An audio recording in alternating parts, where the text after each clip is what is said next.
Hello, everyone. Welcome to Soulprism Podcast, where we share bite-sized nuggets of wisdom for your body, mind, and soul to serve you, the emerging soulpreneur.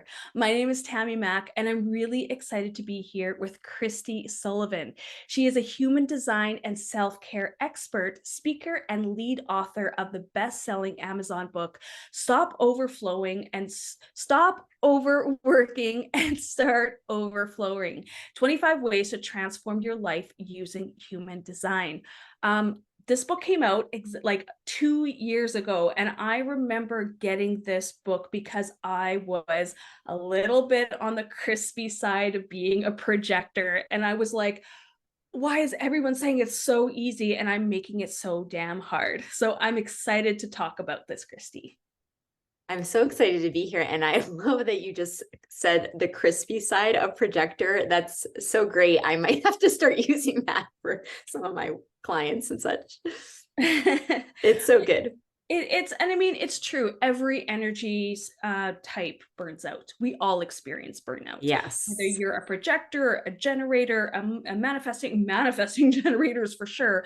But we all burn out when we are not listening to our strategy and really honoring our precious life force energy in our sacral. So when you are half-assing in life, when you are saying yeses to nos and no, you know what I mean? Like that is going to burn you out quickly. And so everybody experiences burnout, but also everyone has the opportunity to work in flow. And so I'd love to hear about your experience of both sides of the spectrum. Oh, for sure. I discovered human design about 7 years ago. And at that time, I was in a full-time career, trying to make a side hustle expand, and as a generator, kind of doing things in a way that was not a typical generator, or not the strategy of a generator, which was initiating and trying to make something happen. And a lot of times though, there was flow, but I just didn't recognize it, right? Because I think can be really natural for us. But when obviously we get into our head. So I was in my head at that time, like thinking, oh, when is this going to work? When am I going to make this business like really succeed? And I think I was trying to follow a formula that was not as much responding as it was initiating. And also just it wasn't necessarily burning me out, but just, I would feel stuck. I would feel overwhelmed for sure. Like the typical generator, like red flags. And when you said like most types do feel like burnout at some point, I totally agree. I think, I was burning out from trying to make it happen eventually. And just that's when human design came along.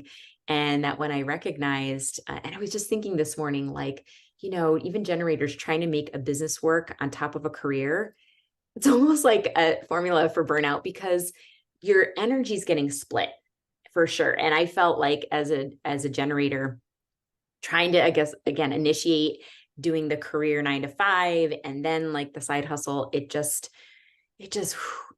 was draining.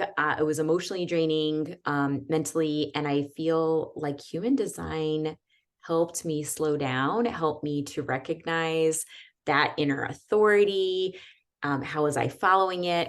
And really in 2020, when I had an opportunity to part ways with my career and really step into doing something on my own, I didn't know it was going to be human design that I was going to be doing as a business or with a book. I started to say, I'm going to follow really my authority. I'm really going to lean into responding. And things started to flow very differently. When that year happened, obviously we all had to slow down for in some sense.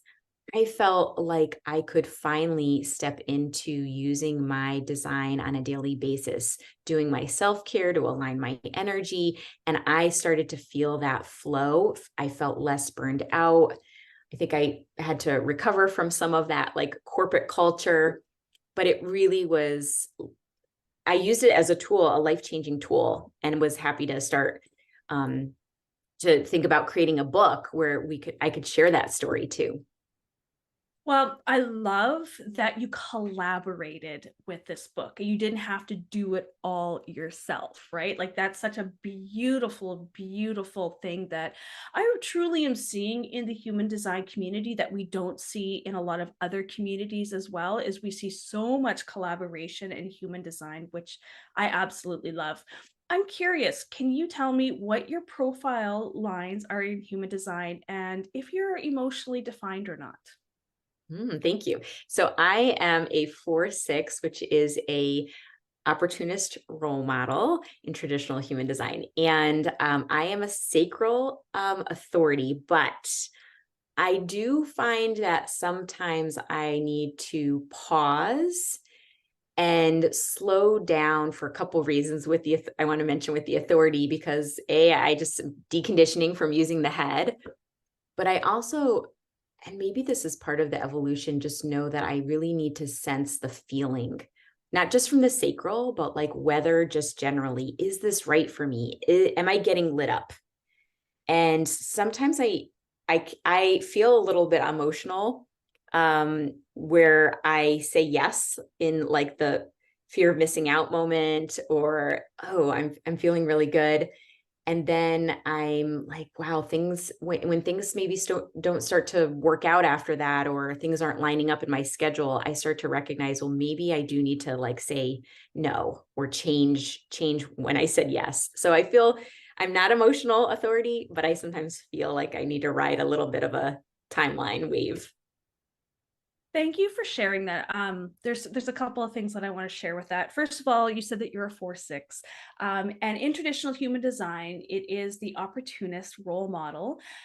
In my own languaging, I don't know if you know this, but I have archetypes for the profile lines, and I call the fourth line the heartist.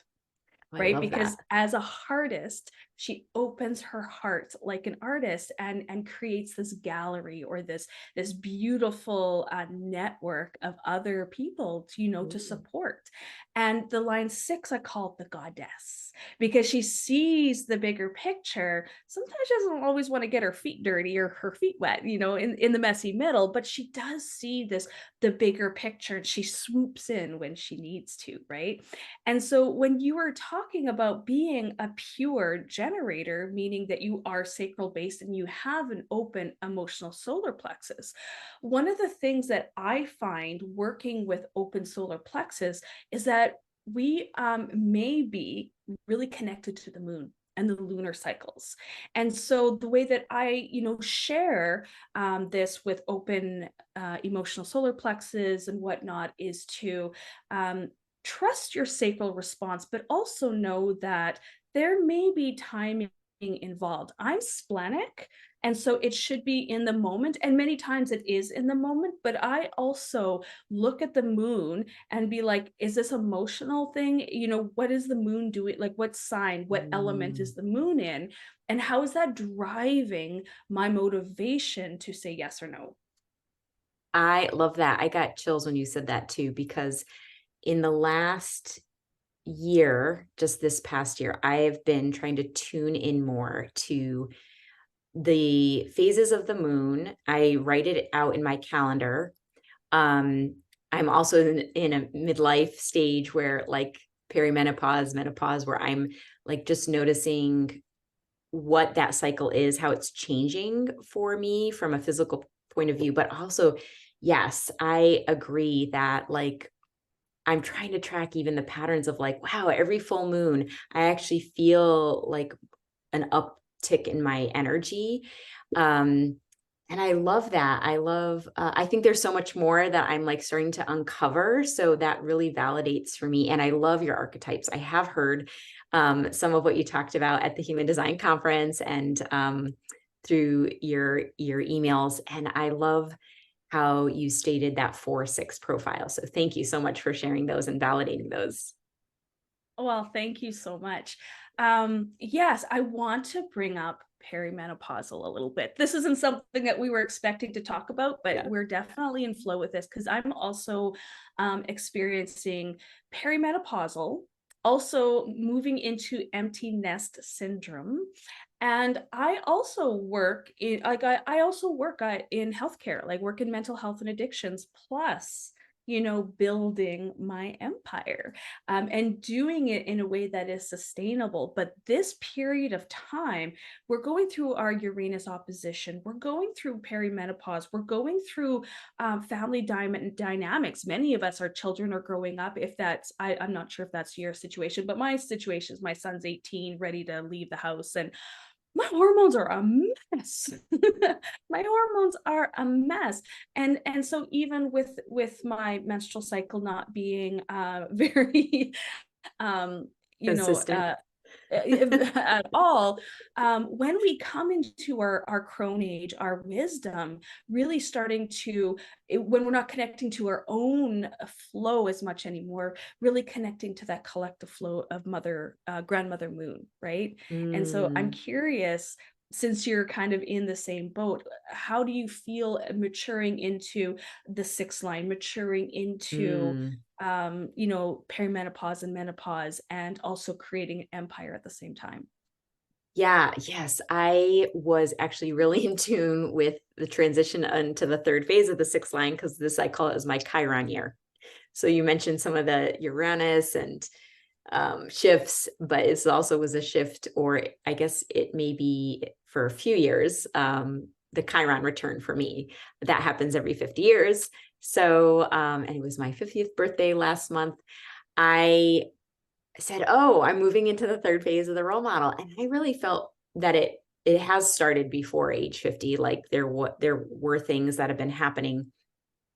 And I think I have a different perspective. Whereas maybe a few years ago, I thought, "Oh, I'm going to be 50. What is, what's that's old," or used to feel that way. Or, with changes in our cycles as women in midlife. But now I'm sort of embracing it as, an interesting part of the journey, just to see, how does it play out?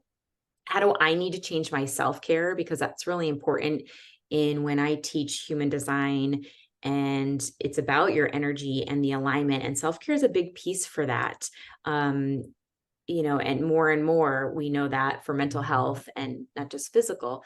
And for hormones, like, so my self-care routines are more to help me with feeling grounded, help me to feel like, notice the different phases, I think, of the energy too. And when I need to just pay attention and honor, some of those cycles, those dips and highs, and what I need to do to sometimes ride them out and not just like try to change them.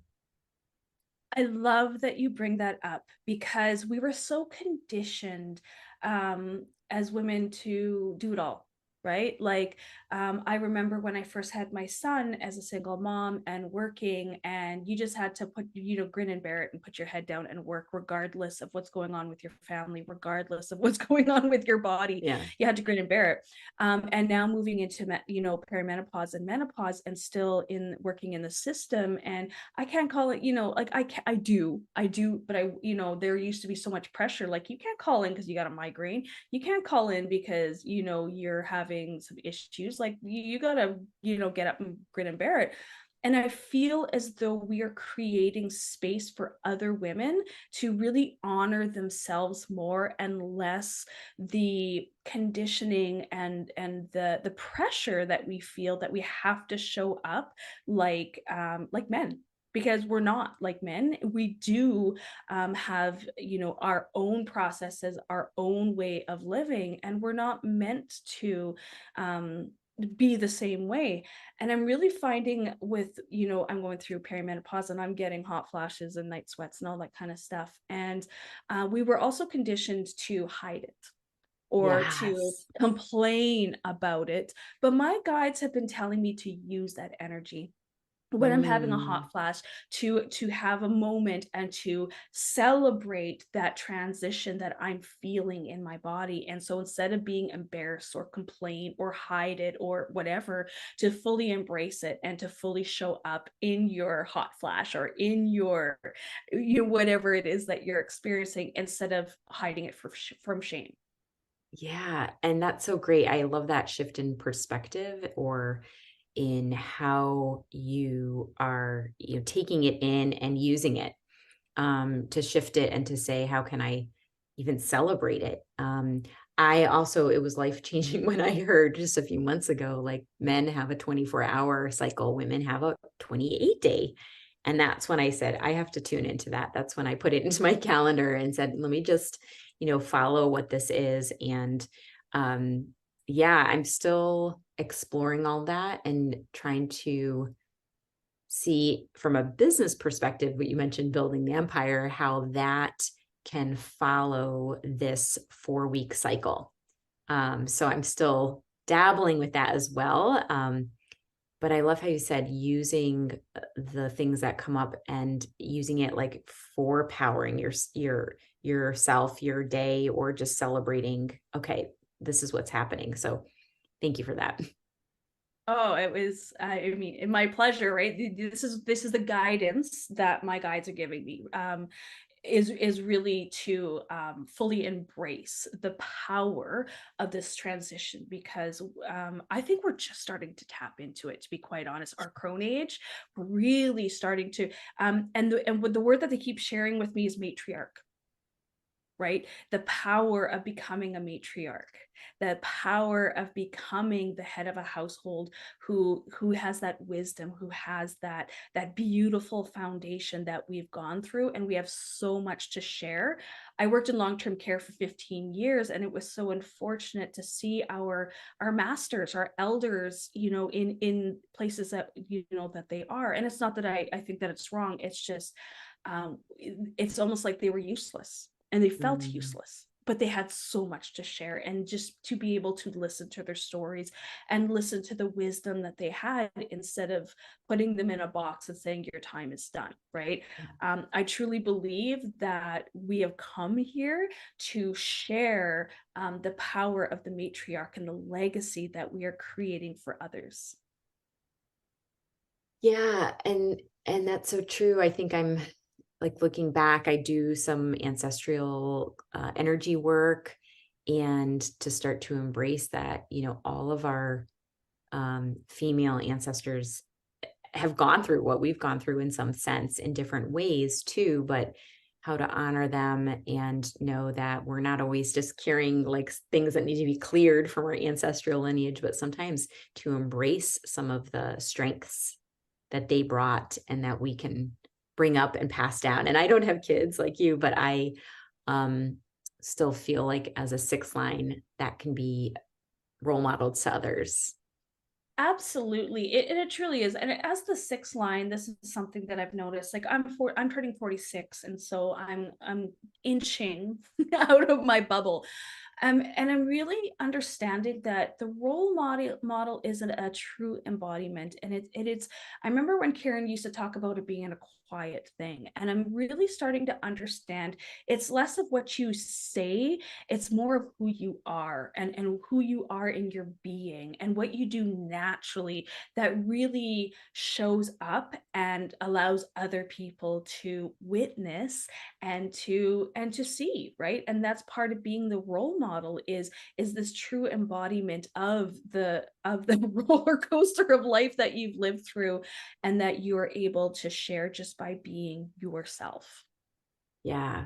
Yes, for sure. And I think that's why for me things coincided of using human design in this transition with coming into a business, creating a book. I just wanted to be more of who I was, and to share like what lit me up and my passion of human design. And so this book came about, and I was so happy to find, like you said, other people to collaborate with and to have them share their story, because all of us have different stories. And that's why I love collaborative books, because it's usually, each chapter is a different author, and you just get a different inspiration and tool from each person, each author. It's different, so it's really great. And I'm grateful we can also share, hear your story as well, and I can relate to that, and yet it's different and inspiring. Absolutely. And what a perfect fourth line thing to collaborate on a book, right? Like it's just Yes. it's so beautiful. Let's talk about the new year, right? I don't know about you, but I'm in dreaming mode. I'm in planning mode. I'm Yeah. in, what is it that I want to manifest in 2024? It's just, the way that the cycles are, and we're in our solar cycle of, kind of dreaming life into being at the moment. And I'm curious, how is it that you are working through that as well, and what you're doing for the new year? Yeah. So since I've been more ingrained with human design and knowing, the energy of the new year, according to human design, really takes off in February. Like I love Karen, I think says this, that we're on the runway and we're even right now. And I feel so much more that's in line with the energy of the holidays and even the new year. It's like I still feel like we're in hibernation mode when January 1 comes. Like I'm not ready to like launch. And when I do, I feel like it's sort of that old traditional way of like, okay, new year, we need new resolutions or goals. And now I'm more around what's my intention for the new year. And I love around this time of year to start looking back at like what did I accomplish in the last year? What did it look like? Um, what areas really worked and what maybe didn't? But to set it up for next year with what do I want more of? What does my intention want to be? And to plant those seeds. And even in January, still, like you said, dream about it. And usually with my human design group that I have that meet once a week, we look at that in December. And then in January, sort of have a planning session, and not so much like traditional planning, but the idea of like write a letter to yourself from the one that's a year ahead. So it would be for us December 2024, write a letter to your January self, letting you know what's happening in the year and how far you've come and how it felt. And I look forward to doing that. I do that annual letter, and I do that with my group. So that's how I usually, like you, it's like more of a dreaming and even dreaming about the future. Like, who am I in the future looking back? That's so beautiful. And so you will be sharing this with your community and with us, I hope, a link for this offering that you're going to have. So, yeah, thank you. I actually do have a retreat that will happen, a 1 day retreat. It's both virtual and in person. So, it's a hybrid. It's happening January 13th. And we will be talking about human design and kind of setting up the year 2024. But what's beautiful is I'm collaborating with three other women, and we're also bringing in aspects of clearing energy, self-limiting beliefs, that ancestral baggage we need to sort of let go. Also clearing space and clutter. We're doing a little feng shui with one woman. Another is doing some energy work and some heart-centered work. So we've got this wonderful combination, because I think of human design, it's sort of like the mechanics of your energy, but then using other modalities to clear that energy and to set up that energy. So four of us are coming together. I would be so happy to share that with the show notes, and to let people know that they can sign up. And tickets online are on sale now. We're even doing an early bird special. So I'll let folks know about that. Thank you. Oh, that's amazing. And that sounds so beautiful. And I'm looking forward into that calendar year. And I believe that the sun is in gate 54 during that week. And so that is that collaboration energy coming out of the root chakra, right? Like collaborating, dreaming into being, really working toward, working together towards a vision. And so that's such beautiful timing, and this heart to heart connection that you're creating through this retreat is such a beautiful, beautiful experience. So thank you so much for sharing that. I will put that in the show notes. I'm also going to share something. Mine is actually December the 9th. I am a goal getter. It's just who I am.